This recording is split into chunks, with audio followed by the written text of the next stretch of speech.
बहुत समय पहले एक गांव में एक छोटी बच्ची रहती थी जिसका नाम था प्रिया। प्रिया को प्रकृति से बहुत प्यार था। वो सुबह सुबह उठकर खेतों में जाती, फूलों को छूती और नदी के किनारे बैठकर घंटों पक्षियों को देखती।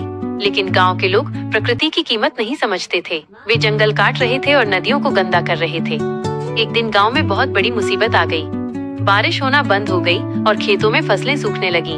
लोग परेशान हो गए। प्रिया ने देखा कि एक बूढ़ी औरत जो गांव की सबसे समझदार थी, बहुत दुखी थी। प्रिया ने उनसे पूछा, दादी क्या हुआ? दादी ने कहा, हमारी धरती माँ हम पर गुस्सा है। हमने उनकी कदर नहीं की और अब वो हमें सजा दे रही हैं। ये सुनकर प्रिया को बहुत दुख हुआ। उसे याद आया कि उसकी माँ ने उसे नवरात्रि की कहानी सुनाई थी, जिसमें माँ शैलपुत्री प्रकृति की देवी थी। प्रिया ने सोचा कि क्यों न वो माँ शैलपुत्री की पूजा करके धरती माँ से माफी मांगे। उसने गांव वालों को इकट्ठा किया और उनसे कहा, हमें माँ शैलपुत्री की पूजा करनी चाहिए। हमें उनसे वादा करना चाहिए कि हम अपनी धरती माँ का ध्यान रखेंगे। प्रिया की बात सुनकर कुछ लोगों ने उसका मजाक उड़ाया, लेकिन कुछ लोग उसकी बात से सहमत हो गए। उन्होंने प्रिया के साथ मिलकर जंगल के पास एक छोटी सी जगह साफ की। उन्होंने मिट्टी के दिए जलाए और फूलों से माँ शैलपुत्री की एक मूर्ति बनाई। प्रिया ने पूरे मन से माँ शैलपुत्री की प्रार्थना की।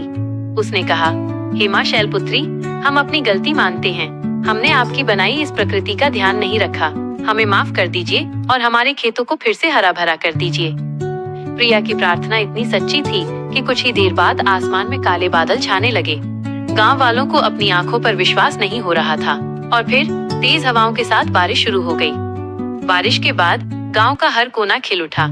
खेत फिर से हरे भरे हो गए और नदी साफ हो गई। गांव वालों को अपनी गलती का एहसास हुआ। उन्होंने फैसला किया कि अब वे हमेशा प्रकृति का सम्मान करेंगे और हर साल नवरात्रि के पहले दिन माँ शैलपुत्री की पूजा करके उन्हें धन्यवाद देंगे। इस तरह प्रिया ने न केवल अपने गांव को बचाया, बल्कि लोगों को ये भी सिखाया कि प्रकृति का सम्मान करना कितना महत्वपूर्ण है। और तब से गांव के लोग हर साल नवरात्रि के पहले दिन माँ शैलपुत्री की पूजा करते हैं, जो प्रकृति, शक्ति और नई शुरुआत की देवी हैं।